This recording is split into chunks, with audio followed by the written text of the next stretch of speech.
Hello, everyone. Firstly, I think I have to hold it closer. So firstly, thanks to the organizers for inviting me here to give this talk. And I'm looking forward to deliver to this amazing audience. So let's start. The title says, How much can we forget? So here, when I'm talking about forgetting, it's in mathematical sense. Maths is easier than life, I guess. So forgetting in maths is also easier. I'll explain to you what I mean by that. And we will look at one tool, which is Matroids. And in Matroids, I will discuss something which is called representative sets. And then finally, we will see some applications of Matroids and representative sets. Okay? So that's the goal. And how we will start? Firstly, we will go back and look at some concept of independence. This you would have already seen, vector space. So linear independence in vector space. Then we will see graphs and what does it mean by acyclic sets in graph. And then I will introduce Matroid, which is basically an abstract of this independence, which follows some rules. And then we will talk about spanning tree. And we will look at an algorithm for spanning tree, which just comes from an algorithmic idea of Matroid. Okay. And then I will introduce representative sets in Matroids, and then we will see one more example, which is called fair hitting set. Okay. So am I audible? Okay. So let's start with this simple example. I hope everybody here is aware of what does it mean by linearly independent vectors. Anybody who doesn't know? So you are given this simple example here. I have, let's say, these 6 vectors.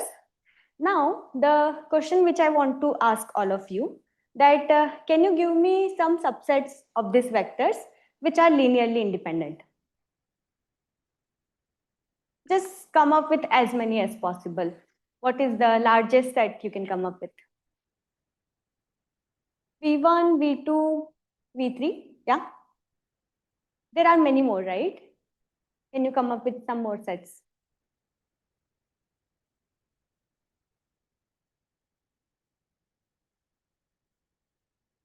So when I'm talking about independent sets, I'm saying any size. Maybe 1 size set, 2 size set, 3 size set. Is it possible to have 4 size independent sets here? No. Okay. Why is that? It's a 3 dimension, right? So we cannot, right? So I'll just list out all the linear independent set here. As a simple idea, we know that V0 is 0 vector. So it's like a bad element, right? Anything with that V0 will not be independent, right? And there are, for example, V1, V6, they both point in the same direction. And you know, I can construct V6 using V1. It's just twice of V1, right? And if you look at V1, V2, V4, similarly, I can find some dependency there. And you can find a lot of independent sets here. Okay, everybody's clear with this idea? Okay, this is my next question. So how many of you are not aware of graphs? Anybody here who doesn't know what is a graph? Okay, great. So again, graph is just we have set of vertices and we have some set of edges. For example, AB, which is equals to E4, is an edge here, right? Now, here I want to ask you a question that can you give me some set of edges so that if I just focus on those set of edges, then it is acyclic. Okay, what do I mean by cycle here? If you look at, let's say, ABR, these 3 together, this AB, BR, and AR, basically E1, E2, E4, if I just look at these 3 edges, then I get a cycle here. So that's not what I'm asking for. I'm asking for some set of edges that does not create a cycle. Okay. As a hint, if you look at E0, it's just a self loop. It will be a cycle. It's a bad element. Okay. If you look at E1, E6, again, again a cycle, so I don't want them together. Okay. Now, can you come up with some more sets of edges, and what is the largest set you can come up with, which is acyclic? I don't end up getting a cycle if I just take these edges. Just say EIs. So I have named all the edges. Just name something. E4, E5. Yes. If I just pick E4, E5, I don't have cycle. Can I add something else to E4, E5? E2. Right? I can also add E1. For that matter, I can also add E6, but not both of them. Right? I can also add E3. So there are many sets of size 3. Here you can see, if I just take those 3 edges, I still have a cyclic set. I don't get a cycle. Okay. So this acyclicity, we will also call it forest. Everybody is familiar with the terms tree and forest, right? Tree is just what we covered in previous talk, and forest is just disconnected acyclic graphs. Okay. So again, you can list out all the sets which you can find, and those sets should be acyclic. Now, so I have listed everything here. One thing you will notice, empty set is also there, right? Empty set is also a solution. Similarly, if you go back to your vector space where we were talking about linear independency, there also empty set was part of my set of independent sets, right? And actually, these two examples are quite identical. You will see all the sets are actually exactly the same. You can see one in other in one. Okay. Any doubts here? Okay. So these two may look very different, but they have a lot of similarity in terms of rules that we are following. And this idea that is captured by Matroid. Okay. So Matroid in general, if I look at in bigger picture, it is an abstract of independence. I am capturing the notion of independence here, but I follow some more rules. Okay. So what are my rules? Firstly, I have a Matroid is a pair. In this pair, I have a ground set, which I am calling E, and I have set of independent sets over this ground set E. Okay. So I is just family of sets. And every set I am calling, they are independent set, and each of this set is a subset of my ground set. Okay. And what property this independent set follows? Firstly, independent set should be part of, firstly, empty set should be part of my independent set. Second, if I have a set A in my independent set, I want every subset of A also to be in my independent set. Okay. So that we call hereditary property. Now, the third one is the most important. This is called exchange property. Okay. So suppose I have two sets, A and B, where B is strictly larger than A. Then the claim is I can take help of B to grow A. Okay. So there exists some element in B such that I can add that element to A, and I can get another independent set by taking A union that element. Okay. So that's what three properties are. In picture, you can see one is hereditary. I want every subset to be present in independent set. Other is exchange property. I can find one element which can be used in order to grow the size of the smaller set. Okay. So the definition is clear to anyone. We just need to remember these three axioms: empty set, subset, exchange. Okay. Now my question to you, we saw two set systems, right? When we started, one was vectors, other was this sets of edges. That is also a set system. And we were just collecting these sets which were acyclic. Now I want you to think, are these two sets actually Matroid? Are we actually capturing the property of independence from these two set systems in Matroid? So let's go one by one. The first one is, I think, easy. So just think, if we have the three axioms, I think empty set is in both of them. So that one is okay. What about subset? The second property, which is says that if A is there, every subset is there. Right. So if a set A is independent, linearly independent set of vectors, its subset is also linearly independent set of vectors, right? Similarly, if I look at if a set of edges is acyclic, even if I remove something from there, it still remains acyclic, right? They won't be like something that can end up getting cycle. No, it's just a subset, right? If it was acyclic, every subset is acyclic. So both the properties are okay. Now we just need to look at the third one, the exchange property. So just think of the vector example first. So I'll just go back to the definition. This is what it means by the exchange property. If I have, let's say, two sets of linear independent vectors, let's say A and B, okay, B is strictly larger than A, then can I take an element from B and add to A such that that element union A is still linearly independent? And is it always possible?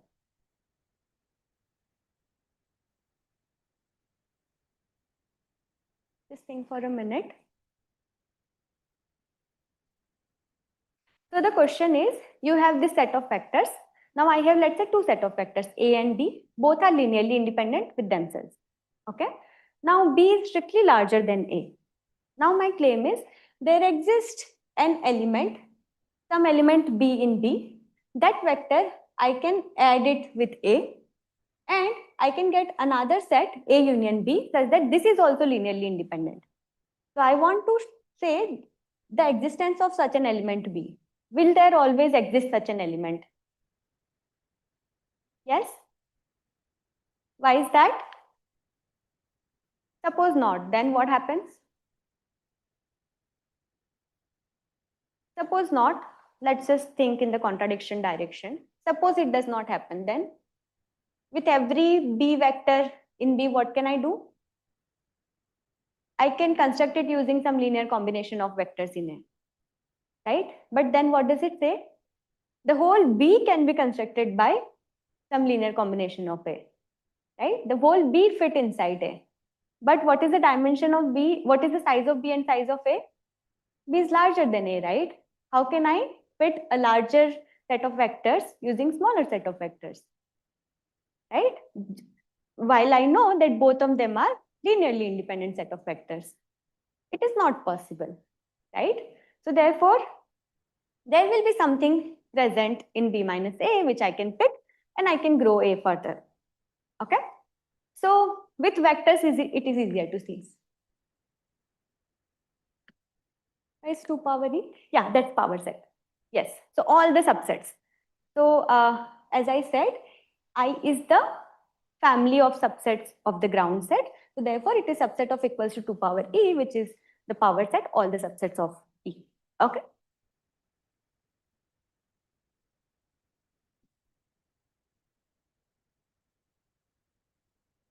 So I am not talking about independent in terms of there will be something independent there. We are just calling it independent set.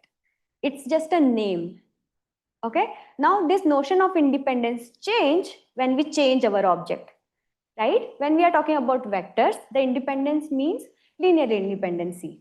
Now when I'm talking about the graphs and the sets being acyclic, the edges being acyclic, then that's my notion of independence there. Okay. Is it okay with everyone?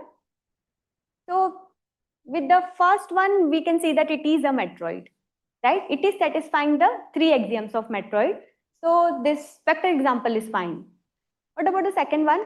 We still have to satisfy the third property.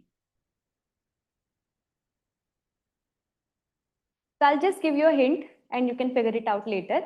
So basically, if you look at the sets of edges, they are creating a forest, right? Because it's acyclic.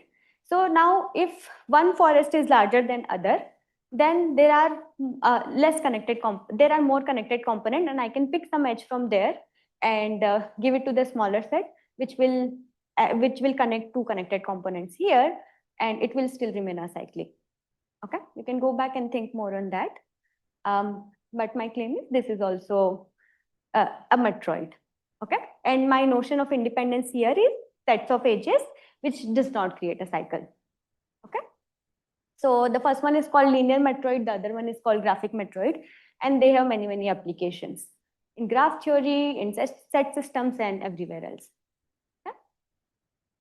Fine. So now let's just look at one such application. And do we know how to compute the basis of this linear vectors? Yes, we can compute a set of linearly independent vectors, right? Now, if I give you a Matroid, and on top of that, with every ground set element, with every ground set element, I will attach a weight to it. Okay. Now, I'm looking into this optimization problem that give me a basis, but with the minimum weight. I don't want any basis. I want the one with the minimum weight. Okay, can you come up with some idea? How do I find that? Like, forget how do we compute that two vectors are independent, two sets are independent. Let's say I have a black box to check that. Now, can I come up with something? Now, can I come up with a solution which will give me the minimum weight?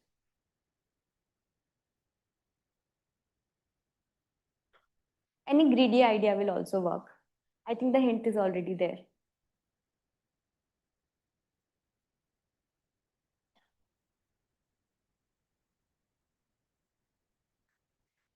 The question is, I have weight associated to every element now, and I want to compute a basis with minimum weight. Okay.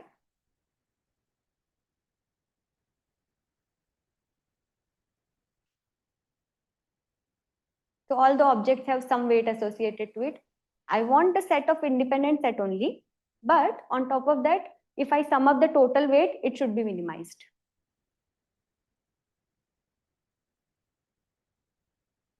There is some way of checking independence. Don't worry about that. I have an oracle which will give me the answer. Are these two independent? It will say yes or no. Okay.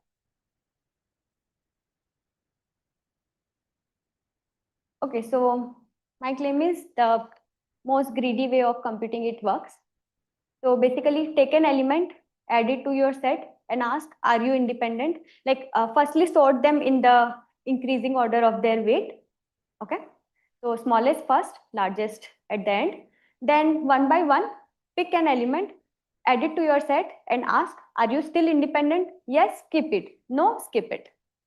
Next element, if still independent, keep it and keep growing the set until there are no elements. Okay, my claim is, firstly, we are maintaining the independence property, right? Because every time I am checking, are you independent? Second, I am only adding like one by one, starting from smallest to largest. And my claim is, this will give me an optimal answer. This will give me a minimum weight basis. Okay, I'm not giving you proof, but it's not very difficult to see. Maybe just go back and think. Some exchange property with optimal solution will work. Okay. So that is how I can compute a greedy basis with minimum weight. Okay. One thing to note here is, does people know here any sorting algorithm? Any sorting algorithm? Any sorting, bubble sort, quick sort, insertion sort, any sort. Okay. I think most of you would have done some programming. Yes, right? So how much time it takes? I think the best one we know is n log n, right? Do we know anything better than that? Okay, that's good. So in n log n time, I can sort the edges with, I can sort the elements with their weight, right? That is my step one. Now after that, I am just every time checking, are you independent? Are you independent? Okay, depending on if I can check this independence in polynomial time, I can do this computation and this algorithm in polynomial time. Okay. So now I want to talk about an application of this, right? So let's look at what is a spanning tree. Anybody knows what is a spanning tree? We know a tree. So tree is just connected a cyclic graph, right? In spanning tree, we have one more property. We span over all the vertices. Okay. So every vertex of your graph should also be present in your spanning tree.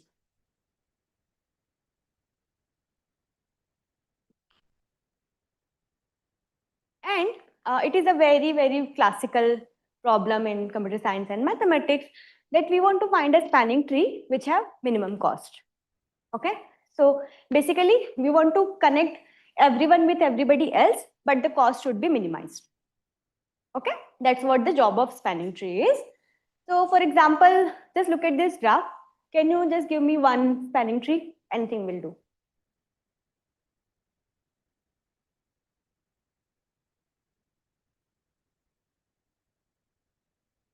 You already have an answer?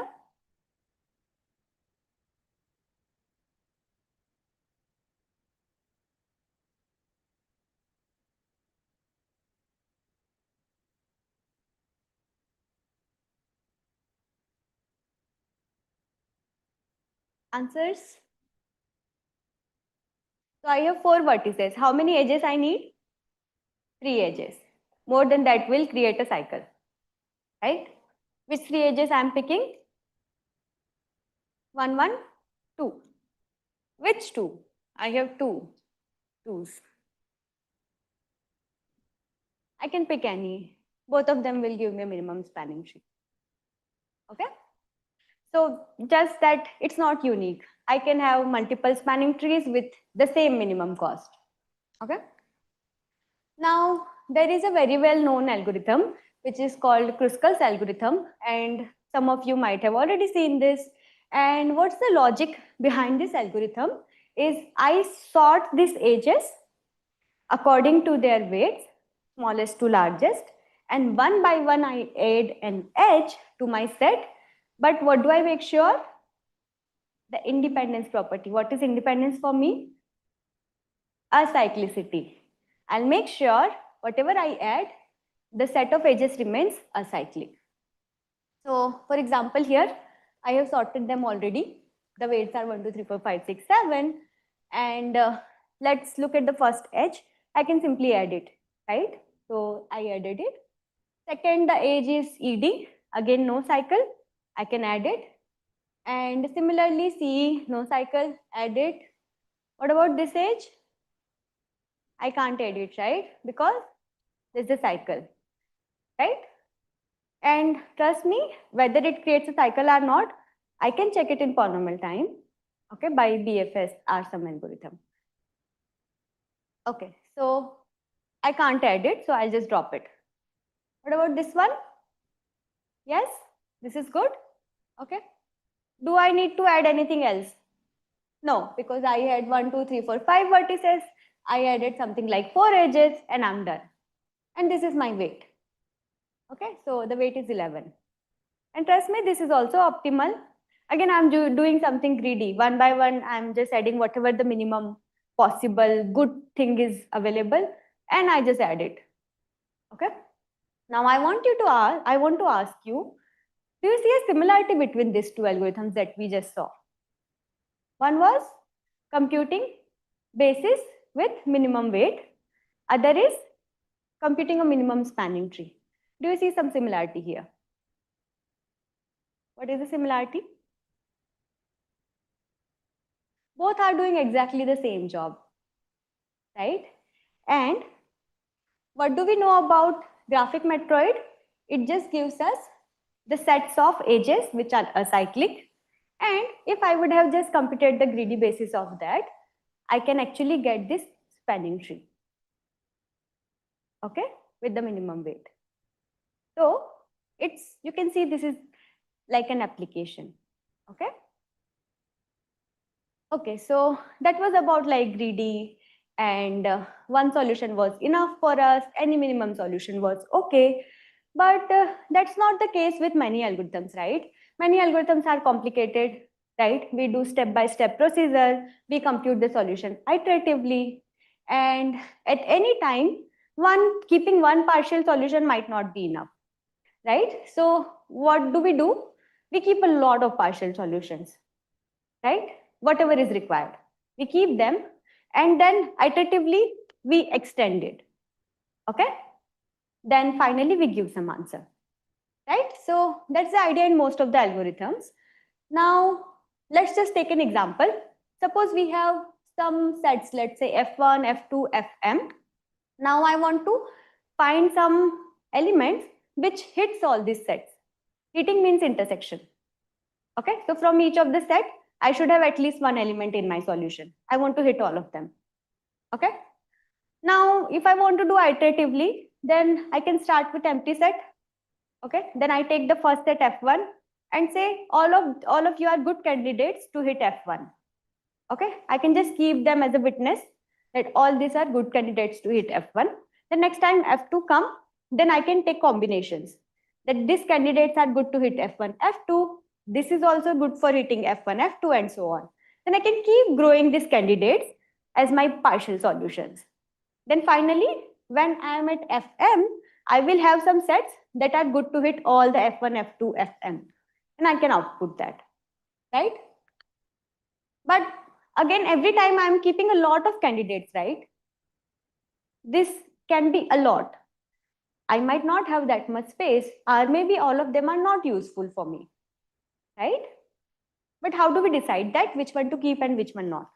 For example, just see here, I have F1, F2, F3, and suppose I have some budget. I am only looking for solution of size 3. Okay. Now I'm slowly growing my solutions, starting from empty set. Then I looked at F1 and I had 3 candidates A, B, C.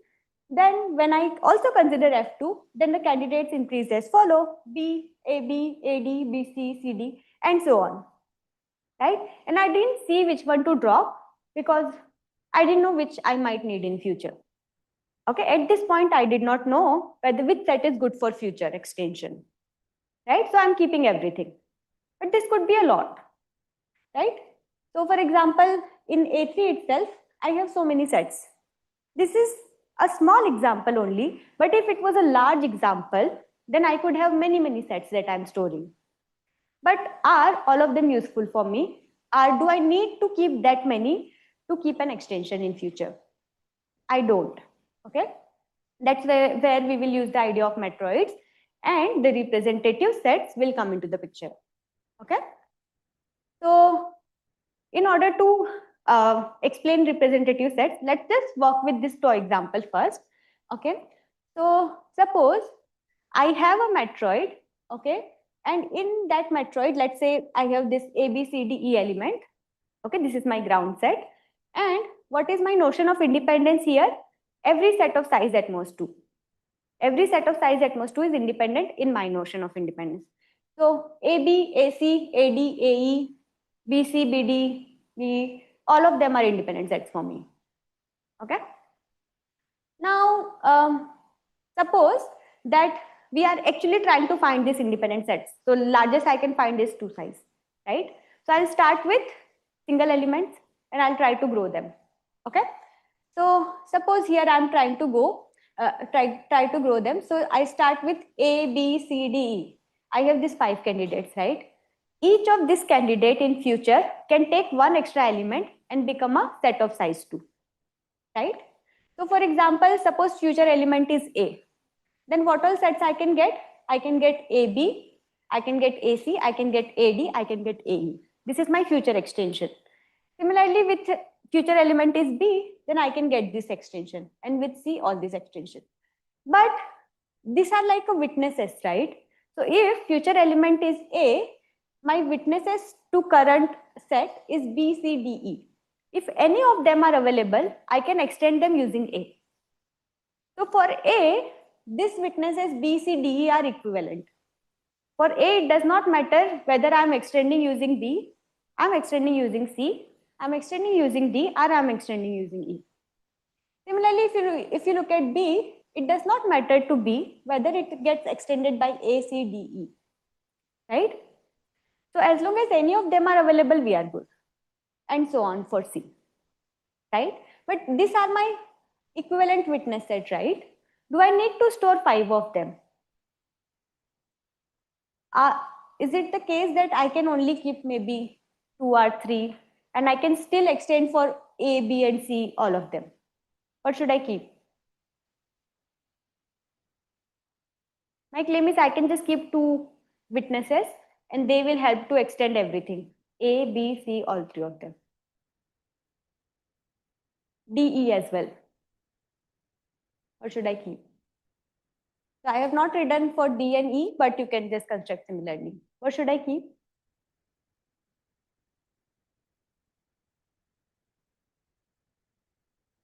D and D and B. E, D and E. Okay? Actually, any two will do. It's DE will do, AB will do, BC will do, any two will do for this particular case. Why? Because all I need is for A, there should be someone else. It should not be the case that A is only there. Because I can't extend A using just A. That will be just set of size 1. So I need something which is completely disjoint from A, which is B. So for A, as long as something else is present, that works. For B, if anything else is present, that works. So by keeping just A, B, I can extend everybody else here. By keeping DE, I can extend everybody else. So I don't need to keep 5 candidates. And that is very helpful. Now, instead of 5 candidates, I can represent all the future extensions by just 2 candidates. Okay? And those 2 candidates will be my representatives. Okay? That's the notion of, so here we were trying to extend by one element only. So it was like one representative family, but you can generalize this notion to Q representative family. Basically, suppose currently you have sets of size P, and suppose in future some set of size Q is going to come. Okay, so you want to keep enough sets in your family so that if the future set can be extended by something in current family, then in the representative family also you can extend it. Okay, so what do I mean by that? Suppose Y is my future set of size Q. Then if in current family I have a set which is disjoint from Y, this disjointness is important for the independence purpose. So if in the current family I have a set which is disjoint from Y, and Y together with this set forms an independent set, then in the compressed family or representative family also, I should have some set which is disjoint from Y, and that set together with Y forms an independent set. That's the idea. That's all we were keeping in previous slide also, right? All we needed is there should be something disjoint from A. We didn't care what it is. There should be one thing, and that together with A were making an independent set. That's all we needed, right? So that's the idea of Q representative family. And now this type of family, that the size is not a lot. So if you were just doing brute force, maybe you were trying for K budget and power K all possible subsets, right? But that may be a lot. And if you try to keep all the candidates, then that can also be a lot. But if you are just storing a representative family, then my claim is that that's something like P plus Q choose P, where P is your current set size in your family, and Q is something that can come in future. Okay. So, and we can also compute this family in polynomial time, something polynomial in the size of the family. Okay. So that's the black box. I'll just use it as black box. We will not prove how we get this. It's just you can apply some linear algebra here and you can get this family. Okay. So every time you have a matroid, which can be represented by a matrix, then you can get such a family, such a representative family. Okay. Just remember it as a black box. You don't need to remember anything else. Okay. So if currently I have some sets which have size P in my family, then I can create a representative of this family, which can also be extended for any set of size Q in future. Okay. Good. So again, the application, why we are studying this, where we can use it. So suppose I have this example. Okay. So I have, let's say, 4 sets of people. They are studying in computer science, mathematics, physics, and art. Okay. And now I'm trying to create a committee of students. Okay. But I want my committee to be as diverse as possible, as fair as possible. Okay. What do I mean by diversity here? let's say we are talking about diversity on the basis of language, we can speak diversity on the basis of gender. Okay, we don't want, let's say, all men in the community, in the committee. We want diversity in the gender. We want diversity in the language. We don't want all Hindi speaking or all English speaking people in the committee. Okay, we might want that. Okay, so let's say this is my notion of fairness for committee selection, and we have 4 branches. Okay, so I want to make sure from each of the branch at least one student, actually, yeah, at least one student is selected. But I have 4 sets here. Let's say my budget is also 4. I don't think we require more than 4 anyway. And I'm also putting a cap on each of the diversity. So for example, I want only at most 2 Hindi speaking people. There is a cap of 2. Similarly, on every group, you can find a cap. Okay, well, be it gender or be it language, I have put a cap there. Now, I want to ask you, can you give me a solution? Can you give me a committee which is diverse, which satisfies this fairness constraint that I have put here, the cap?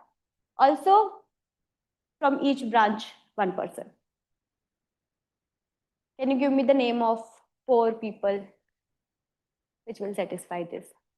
Forget everything else, Matroid representative sets. We'll come back to that. For now, just select a committee which is fair, diverse, which works for us.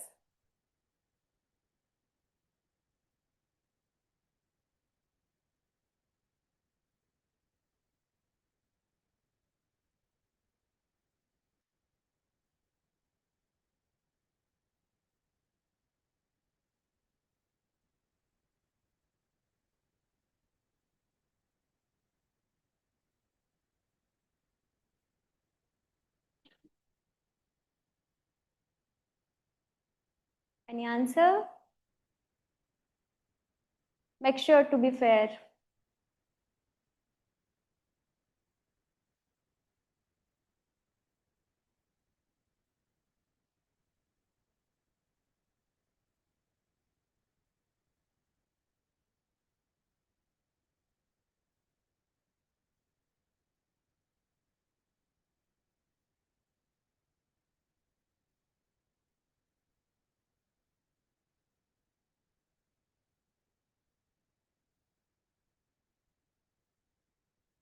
Any answer yet? Yes. Second, can you tell the names? Just tell the names.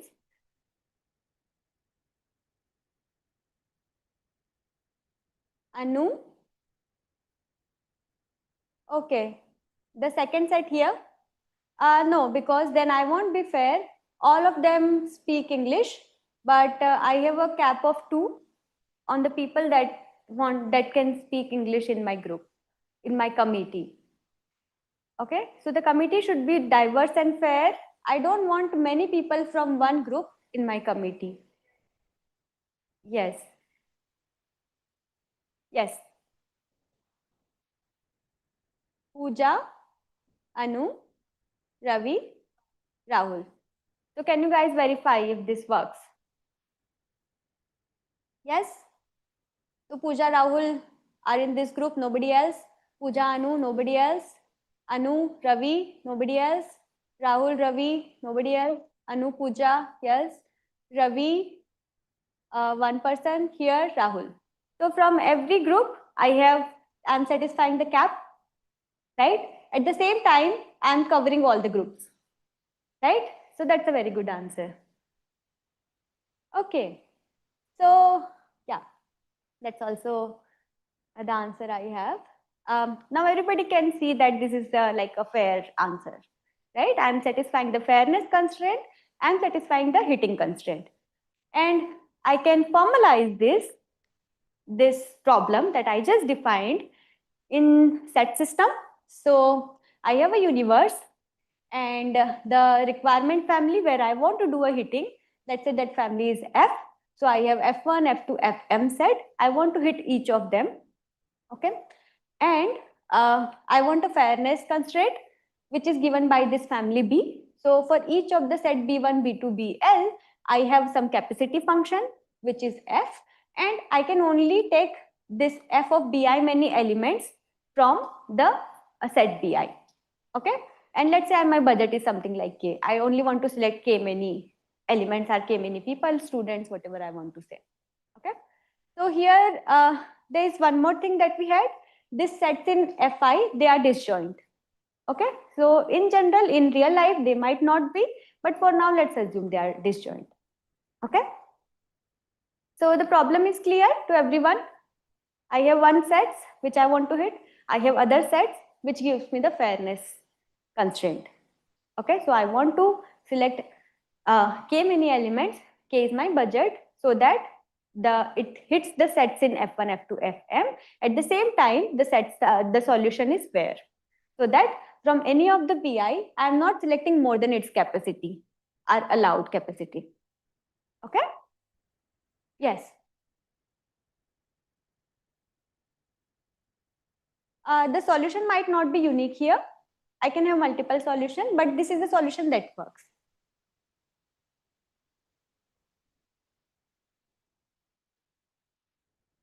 So right now, I don't have any notion of minimization here. Yeah, here my budget is 4. I'm saying I want to select 4 students. When my budget is limited, I can select anything which fits under the budget. Okay, I might not have solution. That might not fit in my budget. In that case, I will say no, I don't have a solution. But if it fits in budget, you have to answer. Okay. So all of these ideas, we can actually come up with a Matroid, which is called partition Matroid. So what does partition Matroid do? Together with the ground set, I also have a partition on ground set. Okay, I can partition the ground set in, let's say, L sets, B1, B2, BL, and which each of the set there is a capacity constraint, and a set is an independent set in my Matroid, in partition Matroid, if it satisfies the capacity constraint. Okay, so the set intersection any of the set Bj should satisfy its capacity Cj. That many intersection is only allowed. Okay. So here I am talking about disjointness, right? I have a partition, but as I said in our fairness question, these sets were not disjoint, right? So one person can speak multiple languages. There is a woman, she is part of women group, but she also speaks multiple languages. So she is also part of the other languages group. So that were not disjoint, but I'm using something which is called partition Matroid here. Here I want them to be disjoint. So what I will do, I will just skip the slides where I'm showing that this is a Matroid. That means I'm showing these 3 axioms. Empty set is part of partition Matroid. Second, subsets are there, and another is exchange property. I'm just skipping it, but it's like it's there in the slides. I think that will be shared, so you can just go back and look at it. Okay. So one thing is, in the partition Matroid, the ground sets have a partition, but for our problem, there is no partition. So what we will do, for every element, we will create copies. Okay. So if it appears q times, I'll create its q copy, and I'll treat all of those q copies separately. I will say if u appears twice, I will have, let's say, u1 and u2, 2 copies, and I will say u1 and u2 are not equal, just for the sake of disjointness. Okay, but we will remember that they are copy of same element, so that we can go back and get our answer. Okay, so this is the case, but at the same time, when we will be designing the algorithm, we will remember that if I select one copy, I'll select all the copies, so that I can just map it to the original solution. Okay, but the concept of making these copies is just for the sake of using the partition Matroid, which is a known tool, and computing representative sets on that Matroid. Because in order to compute representative sets, I need Matroid, and therefore I'm defining it here like this. Okay, so that's what we did. So we have embedded like as many times it appears, that many copies, and then we can look at a set of all the copies and we can project back to its original element. Okay, we will remember this information. Okay, so now after I have created the copy, now one element is not repeated in other set, right? So now if I look at this fairness group, this B sets, they are disjoint, right? Because I said U will become U1, U2, U3, UQ. Now I'm saying U1 is not equals to U2. So now they are disjoint, right? So now I have a partition matroid, and again the partition matroid is representable. I can compute the representative family there, and so on. All those ideas I'm using from matroid directly. Okay. So how I will construct the algorithm now? So I have a partition method on which I will do representative family, but the computation of solution I will do using my FI sets where I'm trying to find the hitting set. Okay, so I have two sets. One I want to hit, other which maintains fairness. So the fairness part will be done by Matroid, but the hitting part I'm doing algorithmically in iterative steps. Okay, so I start with some solution. Let's say at any step I have a partial solution. Then I look at the next set, and whatever the elements that are eligible to hit the next set, I'll combine that with the current candidate, and then I might have a large family, right? So I will use the partition method representative set in order to compress it. Basically, I am maintaining the fairness constraint. So if in future some set can come and combine with your current set and still maintain the fairness constraint, I will store a representative for that. Okay. So we will keep doing that. So let's start from the empty set. I have nothing to hit. So I just store the empty set as representative family. Next, the set F1 come. Whatever the elements are eligible to hit it, I store them. But now all of them are eligible to hit F1. But some of them might be extendable to be fair, right? Some of them can be equivalent to be extended to be fair, right? So that equivalence we will check using representative family. And then here I have one size set, right? But I'm looking for a k size solution. So only k minus 1 people can be added in future. So I will compute some k minus 1 representative family here. That some k minus 1 in future can be added to this one size set and still maintain the fairness property. So then I have stored some candidates. Then in the second round, I will look at F2 and I will check, okay, these are the elements which are eligible to hit F2, combine it with the current family. And now I can get a larger size family. I'll again compress that. So I'll keep doing that until the last set. Every time I'm maintaining the hitting set property, that whatever you have seen until now, every candidate is eligible to hit all of them, right? But and also we are maintaining that in future they are extendable to be fair, right?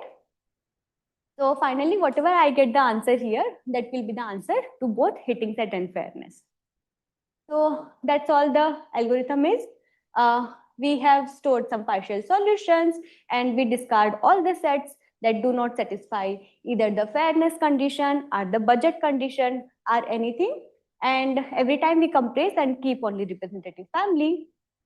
So the whole algorithm starts with copy the elements so that we get partition matroid, and we exploit that in order to compute the rep sets, and that gives us an algorithm.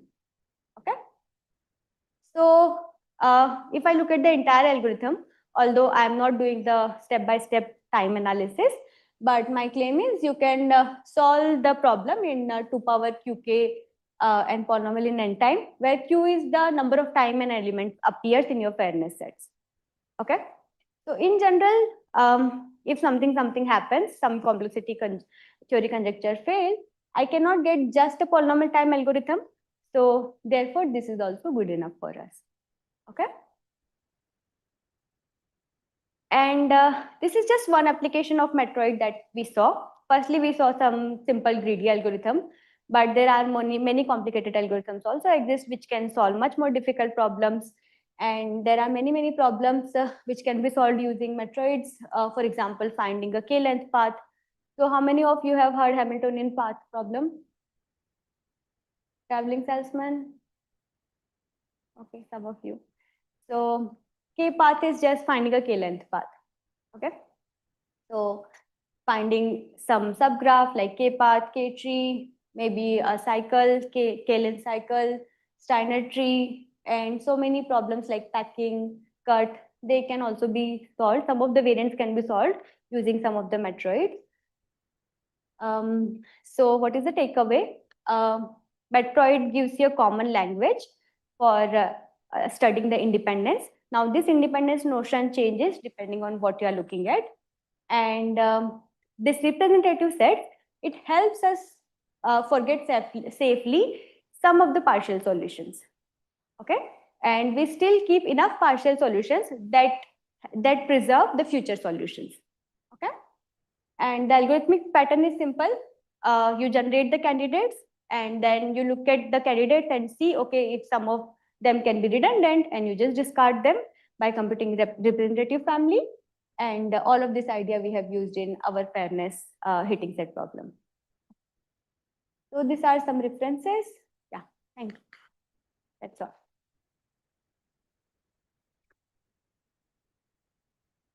Thank you, Dr. Lawqueen Kanesh. Do you have any questions? Then please feel free to ask her.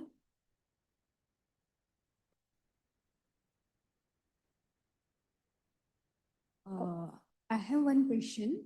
Is the notion of independence in probability somehow related to this independence? Independence in, you mean independent random variables? Or maybe just independent shapes, family of independent shapes? I think it is related, but right now, I mean, in some of the Matroids it can be related, but again, the notion of independence depends on the object we are looking at. So for some probability objects, we might connect it to some Matroid, but I have to think. I don't remember at the moment. Yeah. Thank you. If you want to interact with her, then she will be available from 6 to 6:30 outside. So